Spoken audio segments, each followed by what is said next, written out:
기도하는데 특별히 우리 반주자 우리 김정희 선생님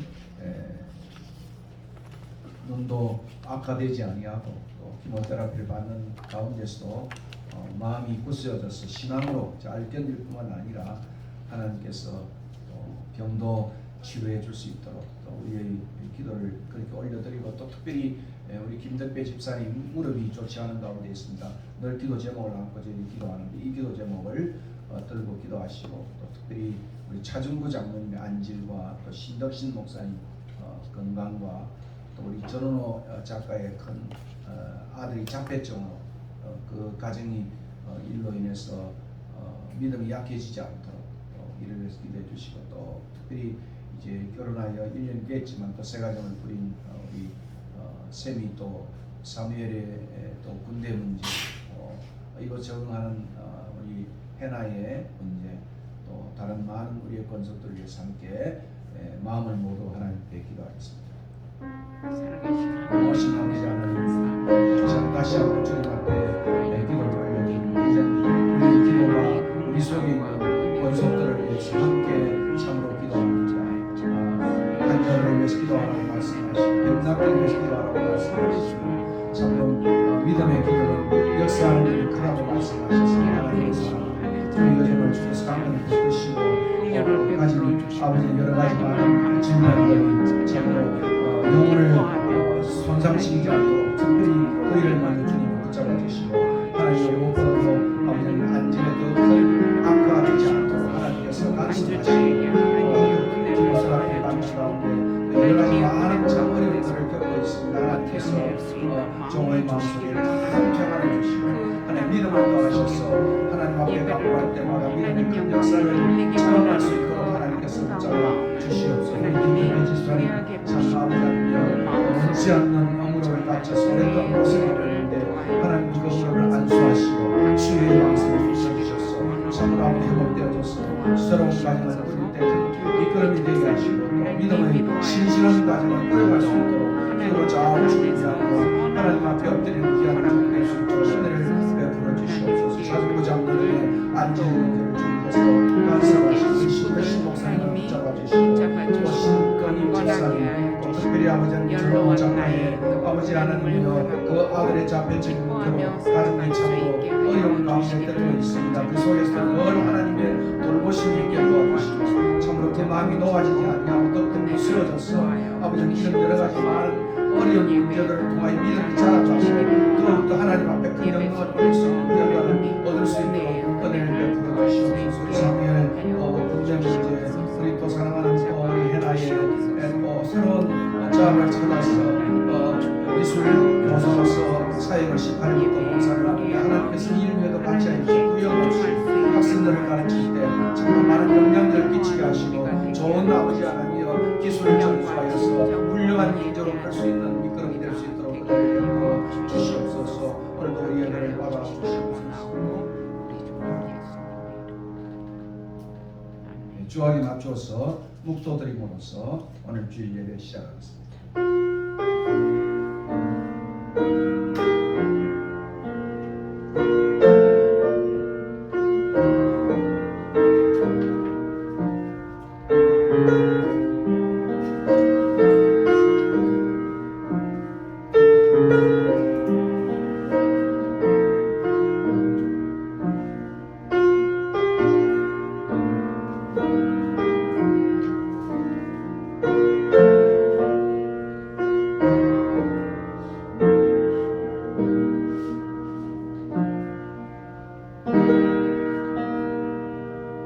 피난처 있으니 환난을 당한 자 이리 오라. 땅들이 변하고 물결이 일어나 산 위에 넘치되 두렵지 않네. 오늘 민족적으로 또 드린 이 찬송 또 우리가 함께 드린 이 찬송을 하나님이 받아주시고 또 우리의 기도를 하나님이 흠량하여 주셨어.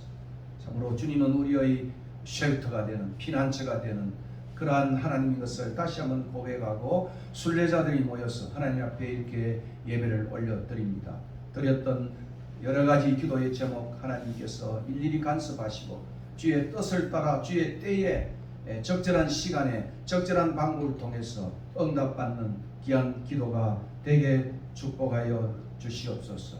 우리 마음의 묵상과 연락이 하나님께 온전히 상담되어지며 오늘도 우리의 드려지는 예배가 온 마음과 정성과 뜻을 다하여 드릴 때마다 하나님께서 은혜로 오늘도 예배 속에 간섭하시고 주님께서 참여하여 주시고 주님께서 영광을 받아 주시옵소서. 우리의 찬송을 받아 주시고 기도를 받아 주시고 우리의 남은 생애도 받아 주시고 우리의 자녀들도 올려드리오니 하나님 받아 주시옵소서. 감사하고 예수 그리스도 이름으로 기도하옵나이다. 아멘. 사도신경으로 주님 앞에 신앙 고백하겠습니다. 전능하사 천지를 만드신 하나님 아버지를 내가 믿사오며 그 외아들 우리 주 예수 그리스도를 믿사오니 이는 성령으로 잉태하사 동정녀 마리아에게 나시고 본디오 빌라도에게 고난을 받으사 십자가에 못 박혀 죽으시고 장사한 지 사흘 만에 죽은 자 가운데서 다시 살아나시며 하늘에 오르사 전능하신 하나님 우편에 앉아 계시다가 저리로서 산자와 죽은 자를 심판하러 오시리라. 성령을 믿사오며 거룩한 공회와 성도가 서로 교통하는 것과 죄를 사하여 주시는 것과 몸이 다시 사는 것과 영원히 사는 것을 믿사옵나이다. 아멘. 찬송 67장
기도하겠습니다.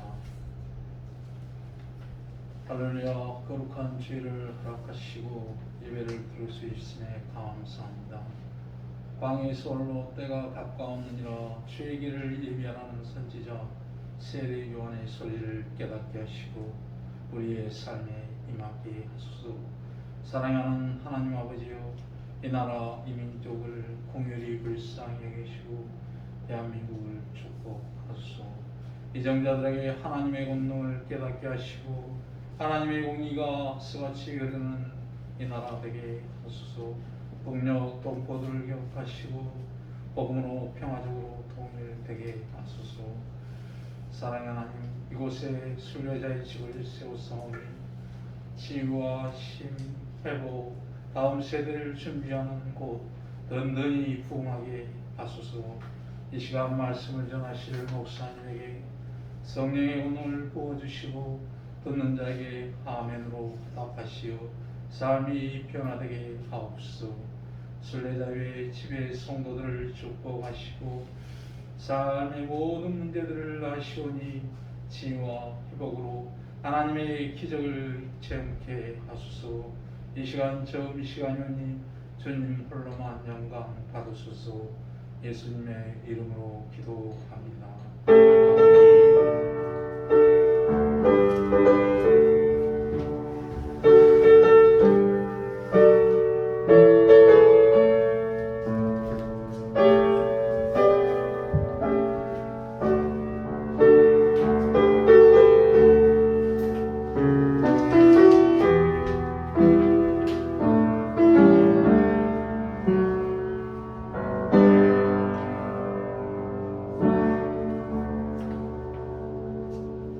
오늘 우리에게 주신 하나님의 말씀은 마가복음 6장 14절부터 29절입니다. Gospel of Mark, chapter 6, verse 14 to 29. 거기 기록되어 있는 말씀 보시면 되겠습니다. 지난주에 이어서 14절부터 29절입니다만 31절까지 들어보겠습니다. 이에 예수의 이름이 드러난지라 헤롯 왕이 듣고 이르되 이는 세례 요한이 죽은 자 가운데서 살아났도다. 그러므로 이런 능력이 그 속에서 일어나느니라 하고 어떤 이는 그가 엘리야라 하고 또 어떤 이는 그가 선지자니 옛 선지자 중에 하나와 같다 하되 헤롯은 듣고 이르되 내가 목벤 요한 그가 살아났다 하더라. 전에 헤롯이 자기가 동생 빌립의 아내 헤로디아에게 장가든 고로 이 여자를 위하여 사람을 보내어 요한을 잡아 옥에 가두었으니 이는 요한이 헤롯에게 말하되 동생의 아내를 취한 것이 옳지 않다 하였습니다. 헤로디아가 요한을 원수로 여겨 죽이고자 하였을 때 하지 못한 것은 헤롯이 요한을 어렵고 거룩한 사람으로 알고 두려워하여 보호하며 또 그의 말을 들을 때 크게 번민을 하면서도 달갑게 들었음이러라. 마침 기회가 좋은 날이 왔으니 곧 헤롯이 자기 생일에 대신들과 친부장들과 갈릴리의 귀인들로 더불어 잔치할세. 헤로디아의 딸이 친히 들어와 춤을 추어 헤롯과 그와 함께 앉은 자들을 기쁘게 한지라. 왕이 그 소녀에게 이르되 무엇이든지 너가 원하는 것을 내게 구하라 내가 주리라 하고 또 맹세하기를 무엇이든지 내가 내게 구하면 내 나라의 절반까지라도 주리라 하거늘. 그가 나가서 그 어머니에게 말하되 내가 무엇을 구하리이까. 그 어머니가 이르되 세례 요한의 머리를 구하라 하니 그가 그 왕에게 급히 들어가 구하여 이르되 세례 요한의 머리를 소반에 얹어 곧 내게 주기를 원하옵나이다 하니 왕이 심히 근심하나 자기가 맹세한 것과 그 많은 그 앉은 자들을 인하여 그를 거절할 수 없는지라. 왕이 곧 시위병 하나를 보내어 요한의 머리를 가져오라 명하니 그 사람이 나가 옥에서 요한을 목베어 그 머리를 소반에 얹어다가 소녀에게 주니 소녀가 이것을 그 어머니에게 주니라. 요한의 제자들이 듣고 와서 시체를 가져다가 다 장사하니라. 같이 읽겠습니다. 30절 32절. 사도들이 예수께 모여 자기들이 행한 것과 가르친 것을 낱낱이 구하니 이르시되 너희는 따로 한적한 곳에 가서 잠깐 쉬어라 하시니 이는 오고 가는 사람이 많아 음식 먹을 겨를도 없음이니라. 우리가 지난 시간 보았던 하나님의 말씀은 그 앞 단락입니다.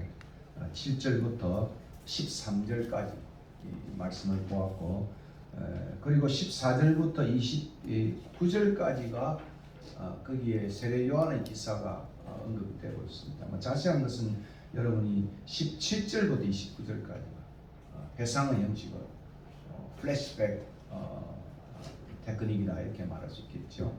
여러분이 드라마를 보면 갑자기 번쩍하면서 약간 회색 빛을 띠면서 과거로 돌아가서 과거의 어떤 사건들을 설명을 하면서 지금 현재의 모습을 그렇게 이해를 구하는 그런 하나의 리터리 테크닉, 드라마적 테크닉이라 그렇게 말할 수 있겠어. 오늘 본문도 그런 모습을 띠고 있습니다. 그리고 30절 31절은 이제 전도로 나가서 돌아와서 전도 보고를 하는 그런 장면입니다. 여기 보니까 자기들이 나가서 전도하고 사역했던 것들 낱낱이 고했다. 전도 보고를 한 것이죠.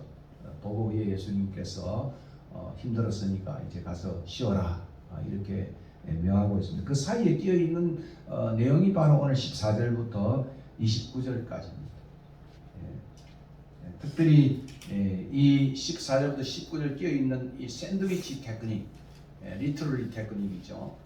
이런 샌드위치랑 빵과 빵 사이에 그 고기가 들어있다든가 햄이 들어있다든가 이런 모습을 하고 있는 그런 내용입니다. 이런 이제 기법이 마가 안에서 마가복음 안에서 대단히 여러 번 나타나고 있는데 특별히 우리 5장에서도 살펴보았죠. 야이로의 딸을 고친 사건 속에서 혈루증 여자가 중간에 나타나서 방해를 하고 결국은 죽어가는 야이로의 딸이 죽어버렸어요. 그러나 예수님은 죽어가는 사람만을 고치는 분이 아니라 죽은 사람을 고치시는 그러한 부활의 능력을 가진 예수님이심을 이적 기사가 보여주고 있는데 오늘 이 본문도 그와 유사한 의미를 던져주고 있습니다. 다시 말하면 오늘 여기 14절에 결국 예수의 이름이 여러 곳에 제자들이 전도를 통해서 드러났습니다. 헤롯 왕이 듣고 세례요한이 죽은 자가 살아났도다. 그러므로 이런 능력이 이곳에 일어나니라. 그렇게 말하면서 세상 사람들이 예수를 누구냐고 했던 많은 소문들을 기록하고 있는 것을 봅니다. 결국 세례요한이 죽은 자가 살아났다. 이 이야기가 어쩌면 전도의 가장 중요한 캐리그마, 선포의 핵심이에요.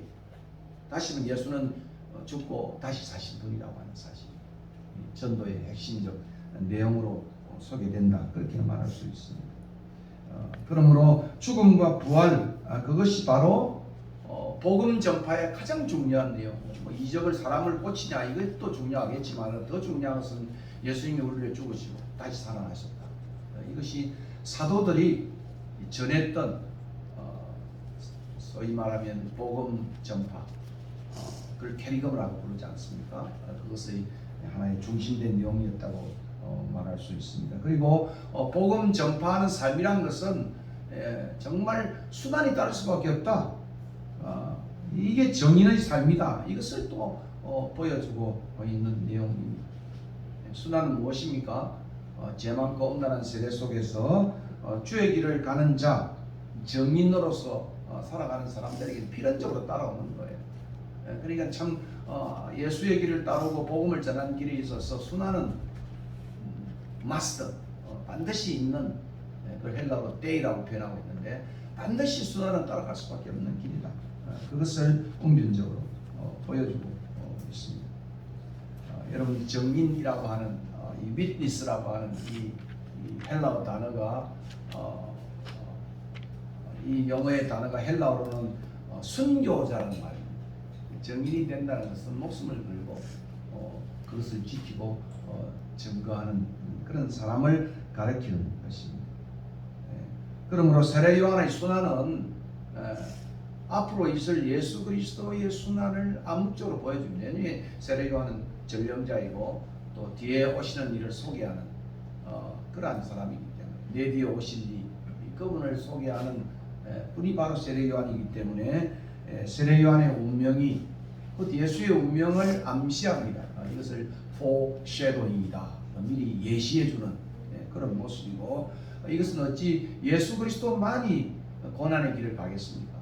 예수를 따라가는 오늘 제자들도 평탄한 길로 평온한 길로만 가지 아니하고 십자가의 길을 간다.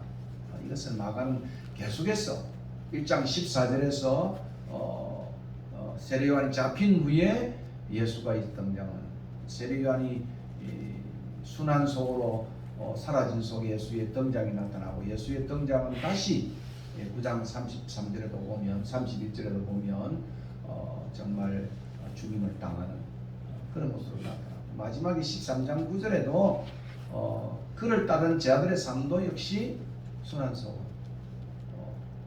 그 길을 간다고 하는 사실을 마가는 계속해서 엮어가고 있는 그런 모습을 봅니다. 오늘 특별히 여기 나와 있는 17절에 보면 이런 소문이 이제 나타났지 않습니까? 예수 이름이 드러나니 헤롯 왕이 듣고 전에 이제 자기가 목베어 죽인 그 세례 요한이 다시 살아난 것이 아닐까라고 하는 그런 생각을 갖게 되었어요. 그래서 다시 한번 17절부터 29절까지는 그때의 세례 요한이 어떻게 죽었는가에 대한 회상의 모습을 그렇게 소개를 하고 있습니다. 그러면 오늘 본문의 이제 제목이 세례 요한의 순환 기사인데 이 세례 요한과 헤롯 왕의 모습은 우리에게 굉장히 중요한 성도들의 삶의 한 표본을 우리에게 보여주고 있습니다.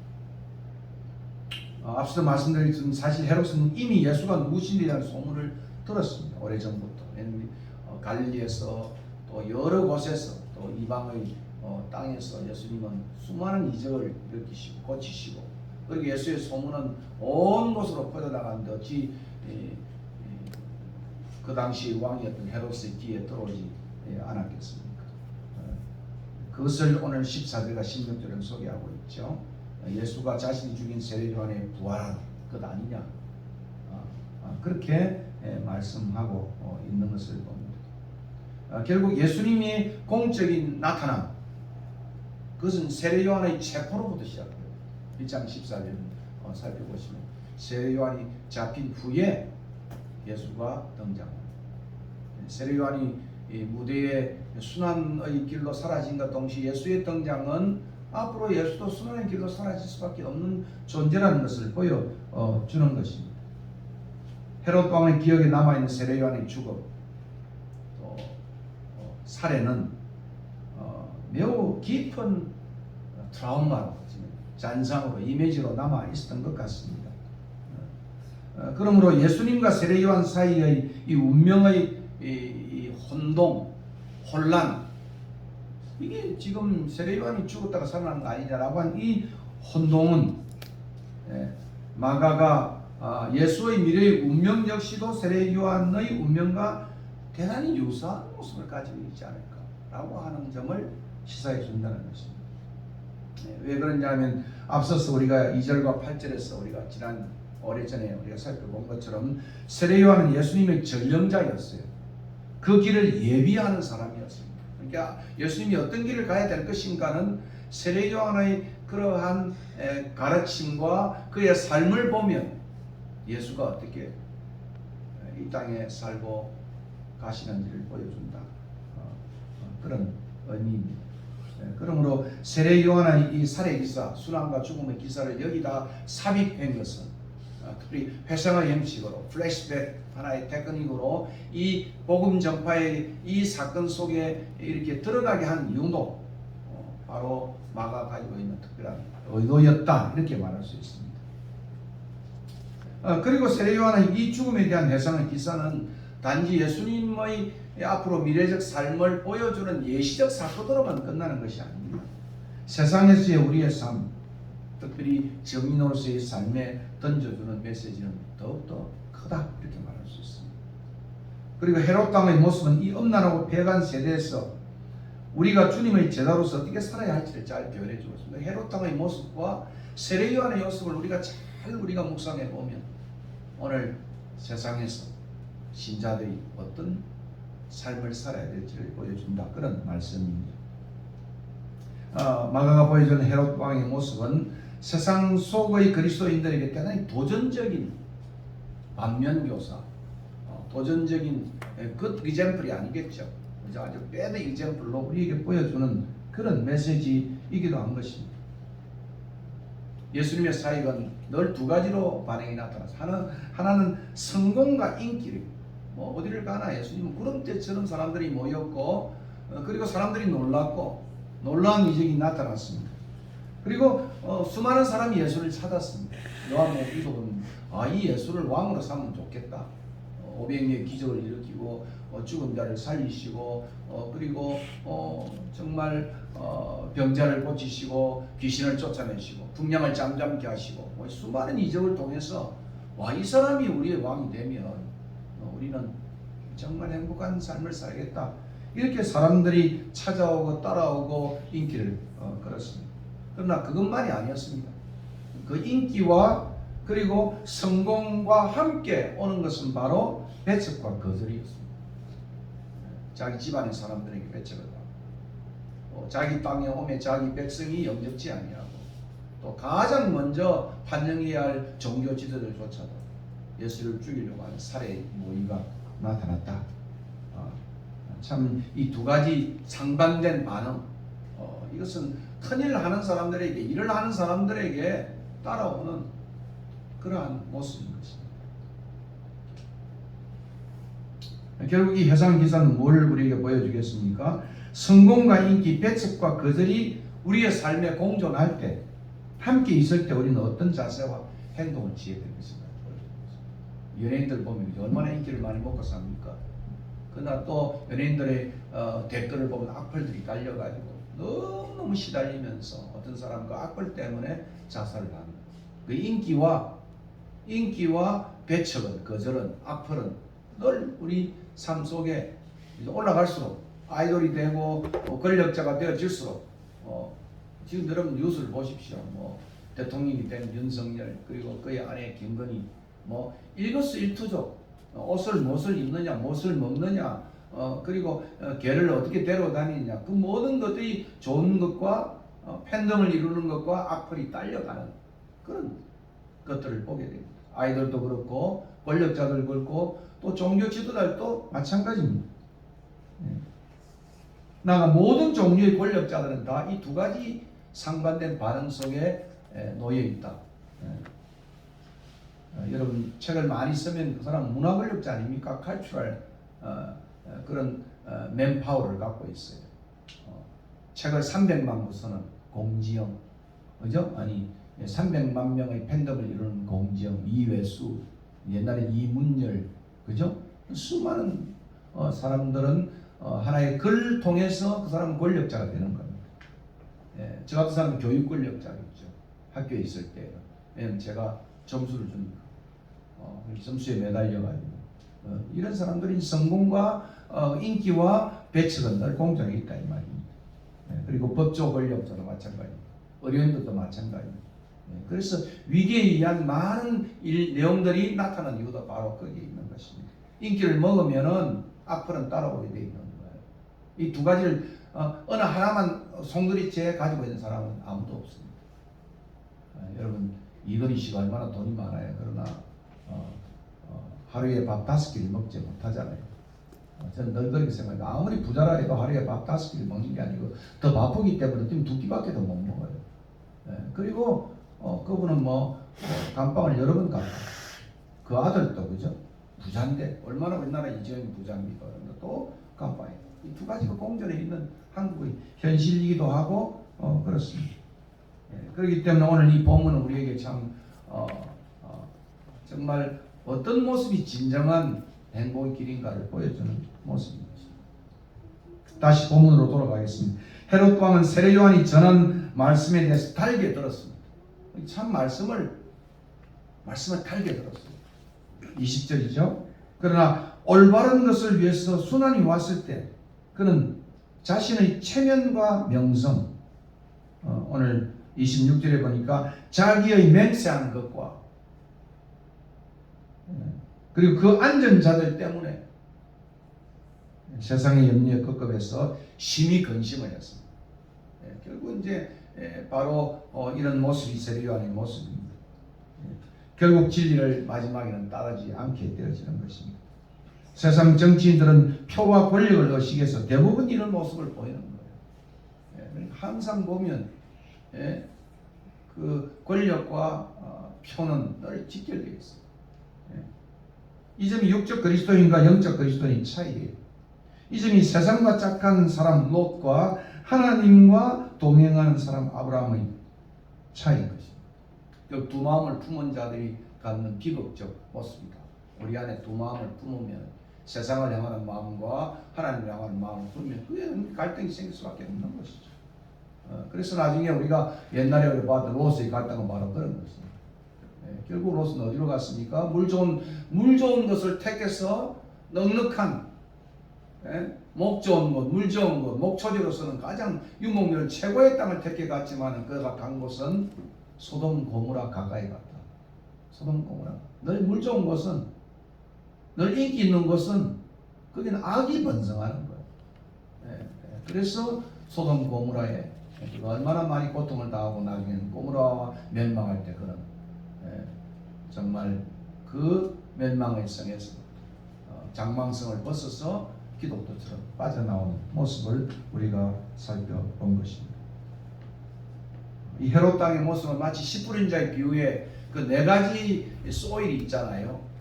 그 소일 중에 어떤 분은 이건 그 가시떨기의 소이다, 땅이다, 이렇게도 표현하고 있습니다. 여러분 마가복음의 14장 18절 19절을 보면 가시떨기의 땅은 이런 모습입니다. 말씀을 듣되 세상의 염려와 이권의 유혹, 재리의 유혹, 돈의 유혹이겠죠. 뭐 권력의 유혹도 되겠습니다. 기타 욕심이 들어와 말씀을 막아 결실치 못하게 되는 그런 사람입니다. 오늘 세례 헤롯 왕이 그런 말씀을 들었어요. 달게 들은 것 같아요. 그러나 그가 권력과 체면과 이 모든 것 때문에 인해서 말씀을 더 이상 듣지 아니하고 그런 세례 요한을 살해하는 그러한 길로 가게 된 사람입니다. 이게 20절과 26절입니다. 다시 한번 본문을 봤습니다. 20절입니다. 헤롯이 요한을 의롭게 어렵고 거룩한 사람으로 알고 두려워하여 보호하며 또 그의 말을 들을 때 크게 번민을 하면서도 달갑게 그럽니다. 세례 요한의 모습, 그죠? 이 중성을 갖고 있겠지, 이 중성. 거룩하고 어려운 사람인지 알고 두려워했지만은 또 보호도 했지만은 그러나 번민하면서 들었다. 세상과 착한 모습을 보게 됩니다. 그리고 26절에 왕이 심히 근심하나 세례 요한의 목을 달라니까 참 자기가 존경하고 또 아끼는 사람이었지만 그러나 자기가 맹세한 것, 또 그 앉은 자들 그 사람들 보면 체면이잖아요. 그로 인해서 그를 거절할 수 없었다. 그래서 세례 요한의 목을 접시에 담았어, 베고 담았어 나왔던 그 처절한 그의 생일잔치의 비극을 우리는 만나게 되는 것입니다. 이것은 우리가 앞으로 읽어볼 그 부자 청년 예수님께 나와서 어떻게 하면 내가 이터널 라이프 영생을 얻을 수 있겠습니까? 그렇게 주님께 나와서 물었던 부자 청년의 모습과 대단히 유사해요. 예수님께서 네 가지 모든 것을 팔아 가난한 자에게 주고 You follow me, 나를 따르라. 그럴 때 부자 관원 청년은 소위 말하는 리치 룰러겠죠. 영 룰러겠죠. 그죠? 이 부자 관원 청년은 재물이 많은 걸 근심하여서 주님을 따르지 못하고 그는 제자의 길로 들어서지 못했고 하나의 가시떨기의 밭의 모습을 보여주고 있는 것입니다. 다음 자세히 아마 10장에 가서 이 부분을 제가 말씀을 드리도록 하겠습니다. 여러분 헤롯 왕과 세례 요한의 관계는 애정의 관계입니다. Love and hatred. 이 사랑과 미움의 애정의 관계입니다. 세례 요한의 삶과 진리는 좋아하면서도 자신에 대한 비평은 받아들이지 못하는 비평이 뭡니까? 동생의 아내를 자기가 권력을 통해 취해갔고 그러니까 하나의 인세스트에 가까운 거죠. 근친상간에 가까운 유대인들이 가장 싫어했던 그런 모습입니다. 이게 17절과 18절에 소개되고 있습니다. 비평도 달게 받아들여야 하는데 비평은 싫어하고 그죠? 달콤한 것만 찾는 겁니다. 사람들은 자신의 귀에 울리는 달콤한 소리만 들으려고 하지 귀를 때리는 아픈 소리를 듣지 않는다. 제가 그렇게 한번 표현해 봤습니다. 귀에 울리는 아주 좋은 소리, 음악 같은 그런 소리는 듣지만 귀를 이렇게 때리는 아픈 소리는 들으려고 하지 않는다. 그것이 17절 18절의 모습을 한번 보십시오. 전에 헤롯이 자기가 동생 빌립의 아내 헤로디아에게 장가든 고로 이 여자를 위해서 사람을 보내 요한을 잡아 옥에 가두었으니 이는 요한이 헤롯에게 말하되 동생의 아내를 취한 것이 옳지 않다. 결국 헤롯 왕은 세례 요한을 체포합니다. 감옥에 가두어 두는 것입니다. 그런데 헤로디아의 미움은 더했겠죠. 그죠? 저 선지자만 없으면은 자기가 지금 그래도 부귀영화를 누릴 수 있는데 계속해서 지적질을 하니까 헤로디아는 세례 요한을 여러 번 죽이려고 했지만 실패를 했어요. 왜냐하면 던던 아직도 그래도 헤롯 왕은 세례 요한을 지지하고 보호했습니다. 결국 헤롯 왕의 생일 잔치에 그녀는 살해할 업무를 꾸미고 생일 잔치에 자기 딸을 시켜 춤추게 하여 헤롯 왕의 마음을 얻어서 세례 요한의 살해를 이끌어내는 것입니다. 집요한 헤로디아예요. 소위 헤롯 왕이 뭘 좋아하는지 여성을 밝힌다든가 그죠? 이런 여러 가지 약점들을 알고 그 딸을 보내어서 아주 정말 회개한 엄란한 선정적인 춤으로 헤롯의 마음을 얻고 헤롯은 거기에 취해가지고 수많은 사람이 앉은 그곳에서 네가 구해봐라 그러면 내가 나라 절반도 주겠다 이렇게 말함으로 인해서 헤로디아는 드디어 이제 자기가 숨어있는 그러한 하나의 계획을 떨어내면서 헤롯 요한의 목을 요구하게 되어지니까 자기가 맹세하고 또 사람들 앞에 그렇게 약조했던 것들을 어길 수 없기 때문에 결국은 그런 사람을 보내어 헤롯의 세례 요한의 목을 쳐서 정말 처절하게 음식이 담긴 그 소반에 피를 철철 내는 헤롯의 목을 담아서 왔습니다. 아마 여러분이 그 명화 그림을 보면 유명한 화가의 그림 속에 헤로디아 이 세례 요한의 목이 이 접시에 담겨서 피를 흘리는 장면들을 아마 여러분이 유명한 화가의 그림 속에서 찾아볼 수가 있는 것입니다. 결국 미움은 죄를 낳고 죄는 사망을 낳는 것입니다. 인간관계에서 미움의 썸뿌리를 없애야 하는데 미움이 암에 우리 속에 들어오면 그죠? 자꾸 미움이 새끼를 치고 알을 까고 거미줄을 치게 되는 거예요. 그래서 어떻게 하면 그 미움을 정오를 해결하기 위해서 계속해서 머리로 계획을 세우고 사람을 괴롭히는 이것이 미움의 썸뿌리인 것입니다. 제가 이 동네를 이 정원을 정리하면서 가장 큰 싸움이 등나무의 뿌리와의 싸움이었어요. 십몇 년 동안 이게 막 등나무가 등나무가 얼마나 저 밑에 섬에 있는지 나무를 다 죽였어요. 지금 이제 푸릇푸릇하게 새로운 가지가 났는데 저기 있는 벚나무도 마찬가지고요. 저기 있는 잣나무도 마찬가지고 저 뒤에 있는 전나무도 마찬가지예요. 전부 죽어가는 것들을 뿌리를 뽑아서 태운 것만 해도 아마 이만큼 될 거예요. 손으로. 그래서 제가 이 고운 손이 이렇게 제 손이 굉장히 고운 손인데 아주 해진 것도 봤거든요. 지금도 저기 뿌리가 있잖아요. 저한번 저기 한번 캤는데 뿌리가 나가 지금 이만큼 쌓여. 그걸 정말 아주 산더미 같은. 그래서 제가 거기서 성경을 읽은 것보다 거기서 더 많은 교훈을 받았어요. 야, 참 썬뿌리가 이렇게 무슨 썬뿌리가 무슨 우리 안에 썬뿌리가 생기기 시작합니다. 미움의 독소가 생기면 언제 얼마나 빨리 자라는지 몰라요. 그리고 온 건물을 휘가고 나무를 휘싸게 다 버리는 거예요. 여러분 가운데서 그죠? 누구에 대한 미움과 섭섭함 이런 썬뿌리들이 자라지 않도록 그죠? 참 제거하는 작업을 해야 됩니다. 그래서 참 썬뿌리라는 말을 제가 좀 참 심각하게 계속해서 많은 생각을 해보았습니다. 미움은 결국 정오는 엄청난 결과를 초래해요. 썬뿌리를 제거하지 않으면. 혹시 여러분 가운데 그죠? 누구에 대한 미움, 정오, 원한 여전히 남아있다. 부모에 대한 섭섭함, 또 아내에 대한, 남편에 대한, 또 내 누구에 대한 것이 남아있으면 그것이 가만히 있는 게 아니에요. 그게 늘 자란다는 거예요. 자라서 그걸 올가면서 죽인다는 거예요. 그것이 오늘 이 본문에도 헤로디아의 마음속에 들어있는 거예요. 헤로디아는 계속해서 여러 번 시도했는데 야 이제 연구를 해보니까 그죠? 헤롯 왕이 뭐 이런 건 좋아하겠구나. 딱 생일 잔치에 내가 거사를 해야 되겠구나. 이렇게 해서 일이 진행되어진 것입니다. 미움의 거친 밭은 귀경하여 옥토로 만들어 가야 됩니다. 여러분 그 가시떨기의 밭을 하려면 가시떨기를 다 제거해야 되잖아요. 한국은 그래도 참 이 농사를 지을 때 보니까 전부 그 바위와 이런 걸 다 재배해가지고 옥토를 만들어 놓고 뿌리는 거예요. 제가 지금 옥수수가 지금 24그루 심었어요. 3년째 지금 드디어 김 집사님 3년째 드디어 제가 옥수수 지금 수확을 하고 지금 꽃이 피어가지고 지금 한 대마다 한 3-4개가 지금 세번 닦는다더라고요. 지금 보고 있어요. 처음에는요 옥수수가 어떻게 자라나 그냥 씨만 뿌리면 자라는 줄 알았어요. 강원도 다 옥수수라니까 강원도는 막 그냥 심어놓으면 자란 줄 알았는데 한 해 했더만은 안 자라더라고요. 두 번째 했는데 그름을 조금 줬어요. 근데 요만한 옥수수 따더만 말라가 비틀어져 없어졌어. 알고 보니까 막 그름을 덤프 반반씩 줘야 되는 거예요. 그래서 이제 다시 완전 돌밭이었어요.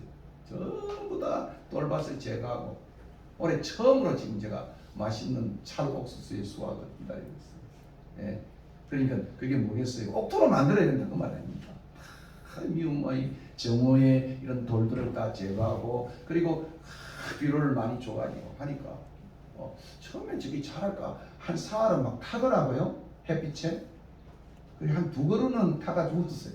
나머지 이제 24그루 사람이 딱 뿌리를 내리니까 와 그다음이잖아. 이 메타세카가 저기 있는데요. 똑같은 요만한 가지였어요. 근데 지금은 이만한 가지가 되는 것도 있고 요만한 것밖에 아직도 안 되는 가지가 똑같은데 예, 그게 바로 이제 토양이 좋고 햇빛이 좋은 것입니다. 예, 그런 생각을 해봅니다. 저는 이제 성경에서 은혜를 받는 것도 있겠지만 이 밭에 가가지고 제 안에 영희씨 잘 들어야 돼요. 밭에 가서 제가 묵상을 많이 합니다. 밭에서 묵상을 하면서 참 많은 걸 배워요. 풀을 뽑고 하면서 진동부의 마음을 배운 것 같습니다. 가시떨기의 마음, 돌같은 마음을 하나님의 은혜로 대속적 십자가의 사랑으로 부드러운 마음으로 바꾸어가야 하는 것입니다. 이것이 어떻게 가능합니까? 오직 은혜만이, 오직 믿음만이, 오직 예수 그리스도만이 가능한 것입니다. 가능한 것입니다. 그러므로 오늘 제가 찬송을 하나 안 했고 바로 했습니다. 믿음이 이기네. 믿음이 오늘 은혜가 이기네. 예수 그리스도의 사랑이 이기네. 천성을 향해 가는 우리의 기도는 이 믿음이는 순례자들은 이런 삶을 사는 사람이 되어야 한다 하는 것을 제가 묵상을 했어요. 이번 주는 설교를 제가 좀 짧게 하겠습니다. 어제 또 했는데 오늘 젊은이들이 한 2번 먹으면 지금 체해가지고 고기 같은 건 우리 세미가 많이 먹을 건데 말씀은 2번 먹으면 체할 것 같지 않을까 그런 생각. 그러나 세례 요한은 헤롯 왕이나 부자 청년과는 달리 옥토에 같은 밭이었습니다. 엄난하고 죄 많은 세대에서 하나님과 복음을 부끄러워하지 아니하는 자가 세례 요한이었습니다. 복음을 위해 의를 위해 주님을 위해 홀로 써야 할 때 무엇을 먼저 생각하는 것입니까? 무엇을 먼저 생각합니까? 어떻게 행동해야 되는 것입니까? 세상의 염려와 재리의 유혹과 기타 욕심이 찾아오면 어떻게 되는 것입니까? 이제 찾아오잖아요. 타협하는 것, 주저하는 것, 아니면 의연하게 일어서서 순환을 맞이하는 것. 복음을 인해 차가운 시련과 순환이 찾아왔을 때 헤롯처럼 어느 정도 심히 근심하라 여기까지만 가는 것입니다. 그리고 세속에 그냥 빠져가는 것입니다. 아무래도 세례 요한처럼 꿋꿋하게 자기의 사명의 길을 다 가는 것입니다. 이 점을 우리는 오늘 본문을 통해서 배워야 할 것입니다. 베드로는 무너졌잖아요. 그럴 때 기도가 필요한 것이고 영성이 필요한 것이고 신앙생활이 필요한 거예요. 무너져 내릴 때, 그죠? 건강의 문제로 무너져 내릴 때, 가족의 문제로 무너져 내릴 때, 어떤 신은 무너져 내릴 때 우리는 어떻게 해야 될 것입니까? 시험 들지 않게 깨어 기도하라. 주님의 음성을 들어야 할 것입니다. 이 말씀을 오늘 우리가 기억을 했으면 좋겠습니다. 여러분 세례 요한이 실패했어요? 오늘 이 본문을 보면 그죠?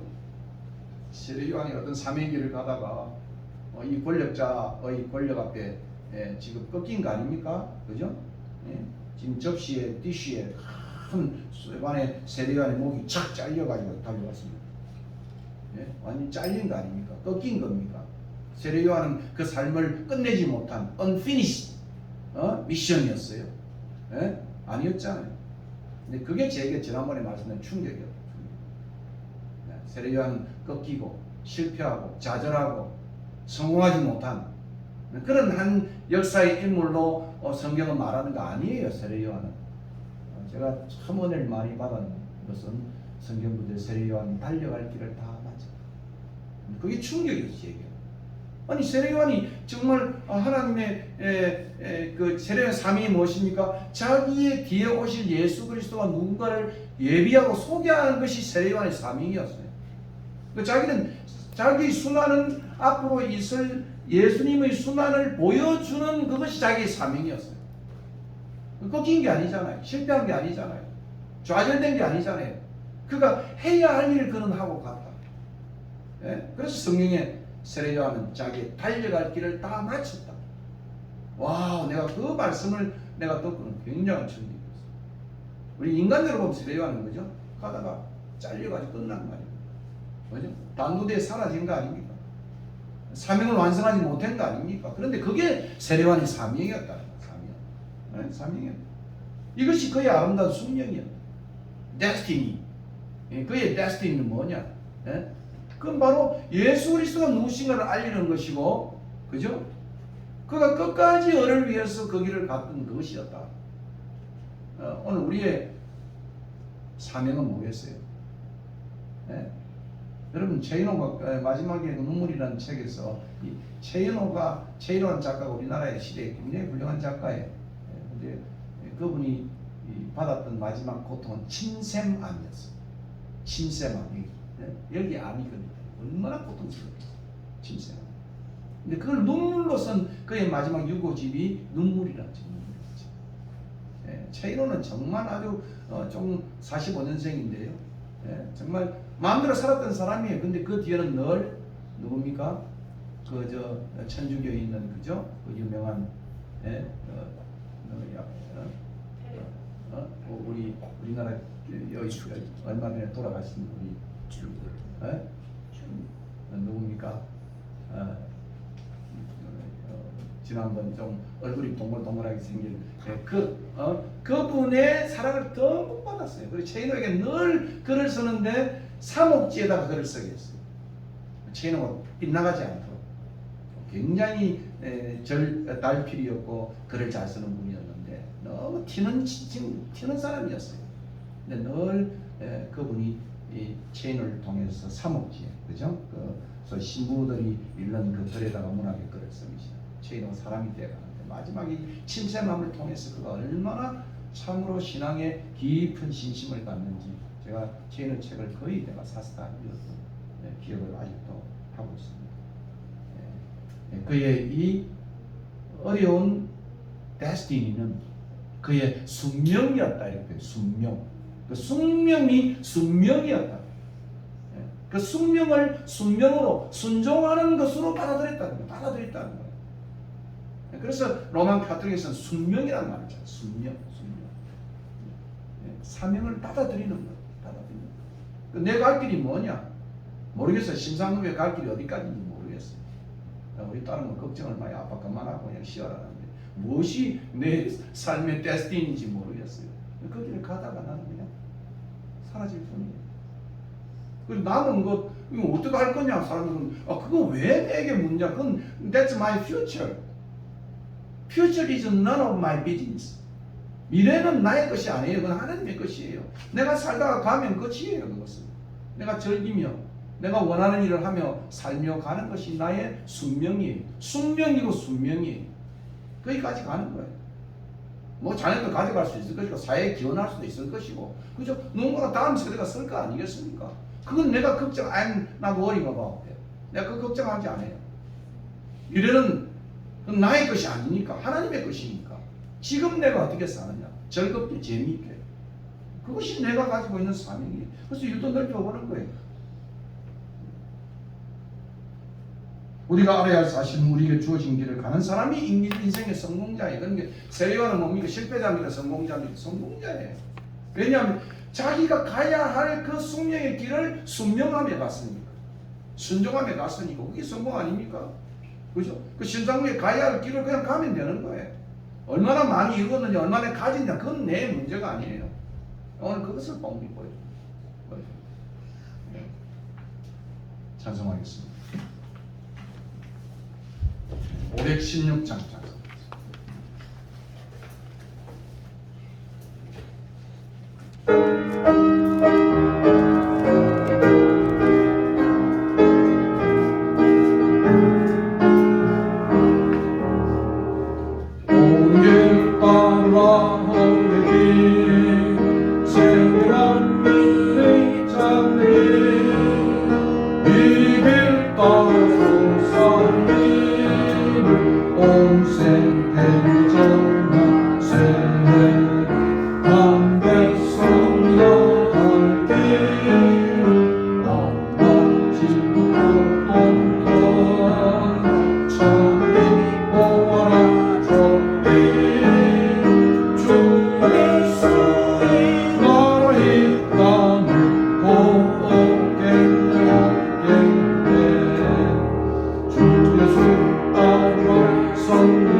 천생명 내 창검을 부수고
사랑하는 하나님 참 고맙습니다. 우리를 이 땅에 보내시고 또 예수를 믿게 하시고 하나님의 자녀가 되게 하시고 천국을 소망하며 이 땅에 소망 없는 자처럼 살지 아니하고 또 하나님을 의존하고 이 땅에 많은 사람들에게 평안을 전하고 또 그들을 어떻게 하면 행복한 사람들을 만들기 위해서 고민할 수 있는 사람으로 만들어 주신 것을 인하여 감사합니다. 오늘 우리가 세례 요한의 삶의 마지막을 바라보았습니다.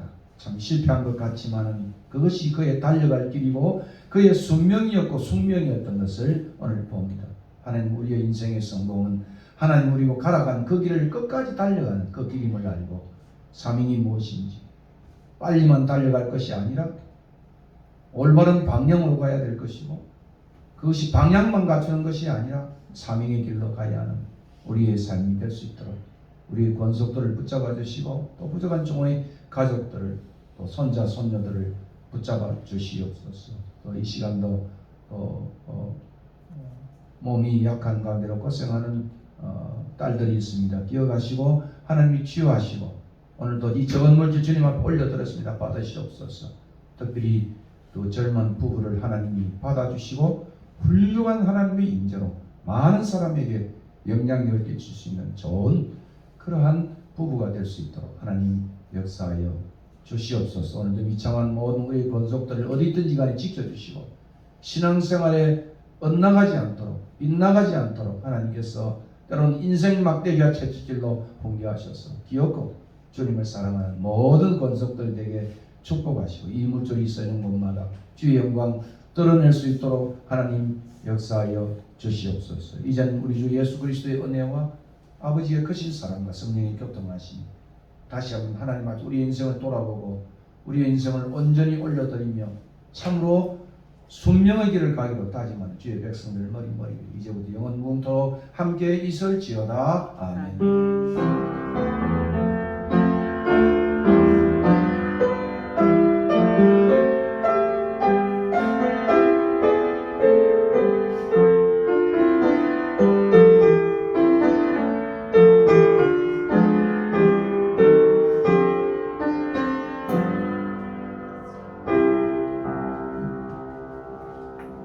마쳤습니다.